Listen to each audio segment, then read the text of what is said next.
আসসালামু আলাইকুম রহমতুল্লাহ। সমগ্র জাতির দৃষ্টি এখন রাজধানীর কুখ্যাত ধানমন্ডি ৩২-এর দিকে। কোনো ঘটনা ঘটতে যাচ্ছে, এই আলোচনা শুনতে শুনতে আপনারা অনেকে দেখবেন যে ঘটনা ঘটে গেছে। কিন্তু শুধু ধানমন্ডি ৩২ কেন্দ্রিক সীমাবদ্ধ থাকলে হবে না, আমাদের আরো কিছু জরুরি করণীয় আছে। আলোচনাগুলো ব্যাপকভাবে শেয়ার করে জনগণকে শুনতে সহায়তা করুন, নিজে আমল করুন, অন্যকে আমল করতে উৎসাহিত করুন। আমি আমার শুভাকাঙ্ক্ষী ভাই বোনদেরকে সবাইকে সে অনুরোধ করছি। দর্শক, আপনারা জানেন হাসিনার পতনের ৬ মাস পূর্তিতে আওয়ামী লীগের উপর আলাদা কোনো অ্যাকশন নেওয়া হতো না, কিন্তু আওয়ামী লীগ নিজেরা নিজেদের বিপদ ডেকে এনেছে। হাসিনা ছাত্র সমাজের উদ্দেশ্যে খুব সেলুকাস।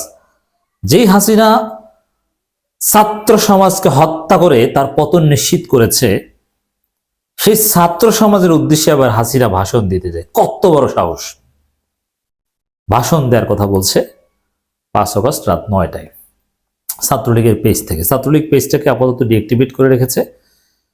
৯টার আগেই নাকি তারা পেজ চালু করে দিবে, হাসিনার ভাষণ প্রচার করবে। অন্যদিকে শিক্ষার্থী জনতা, জামাত, শিবির, বিএনপি, ছাত্রদল, বৈষম্যবিরোধী ছাত্র আন্দোলন, নাগরিক কমিটি, দল, মত, ধর্ম, বর্ণ নির্বিশেষে সবাই সিদ্ধান্ত নিয়েছে ধানমন্ডি ৩২কে মাটির সাথে মিশিয়ে দিবে। বিশেষ করে শেখ মুজিবের সেই স্বৈরাচারী এবং ফেসিবাদের আস্থানা।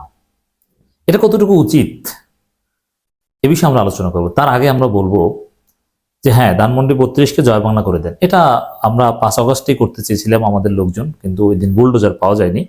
আমি সেখানে গিয়ে ভিডিও করেছি। আমি তখনও বলেছিলাম যে এটা ভুল হয়েছে এটাকে এভাবে আস্ত রাখার। তো এখন কয়েকটা চ্যালেঞ্জ এখানে আসতে পারে।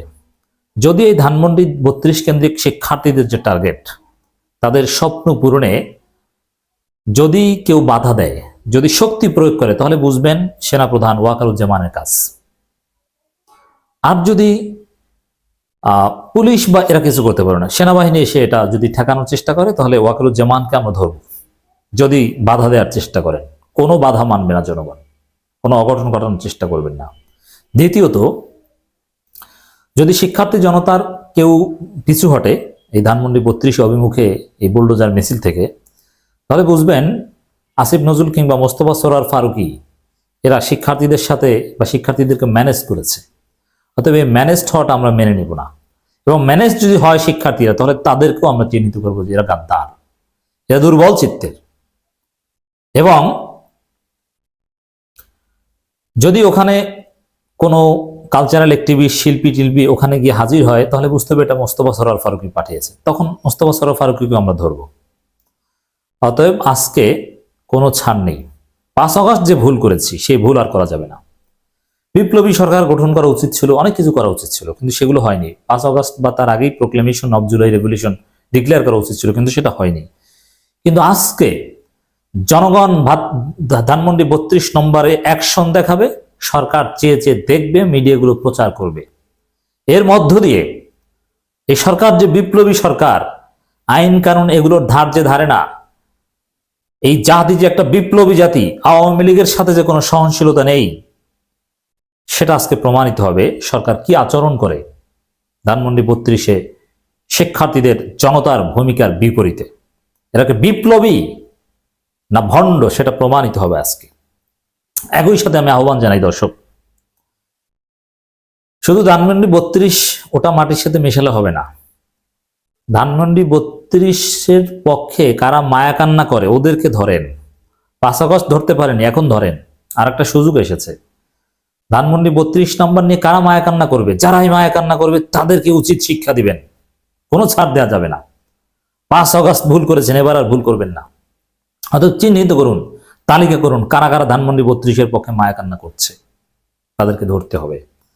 দর্শক, একই সাথে কোন কোন মিডিয়া এই বিষয়ে নেগেটিভ শিরোনাম করে এবং এই জনতা ঘোষণা দিয়ে পরিকল্পিতভাবে ভাঙতে যাচ্ছে, সেখানে জনতাকে মব বলে কিনা, দুষ্কৃতিকারী বলে কিনা, কোন টাইপের কি শিরোনাম কোন মিডিয়া করে, তাদেরকে দালাল হিসেবে চিহ্নিত করে এখন অনেকে অনুতপ্ত হচ্ছেন না যে ৫ আগস্টেই অমুক তমুক জয় বাংলা করে দেওয়া উচিত ছিল, করা যায়নি।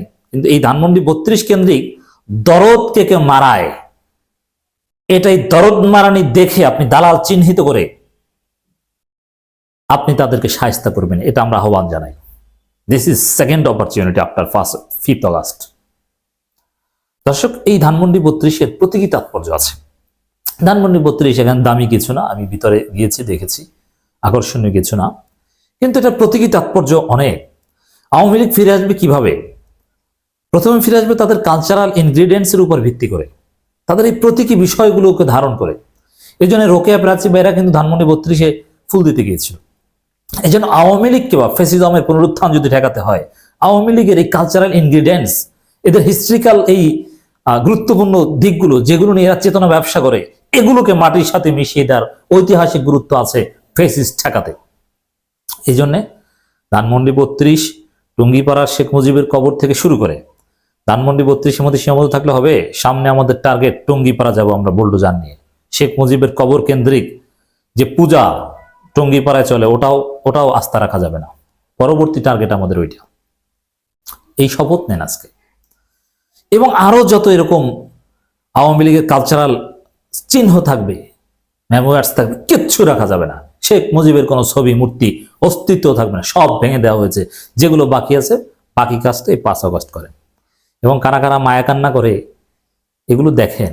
হাসিনার বক্তব্য কোনো মিডিয়া প্রচার করে কিনা? হাসিনার বক্তব্য মিডিয়া প্রচার করতে সাহস পাবেন আমি জানি, তবে ধানমন্ডি 32-এর পক্ষে মায়া কান্না করতে অনেকে সাহস পাবে। এবং অনেক মিডিয়া যারা ধানমন্ডি 32-এ যাবে তাদেরকে মব বলবে, জনতাকে, বিপ্লবী জনতাকে মব বলবেন আপনি, এটা বিপ্লবের স্পিরিট পরিপন্থী।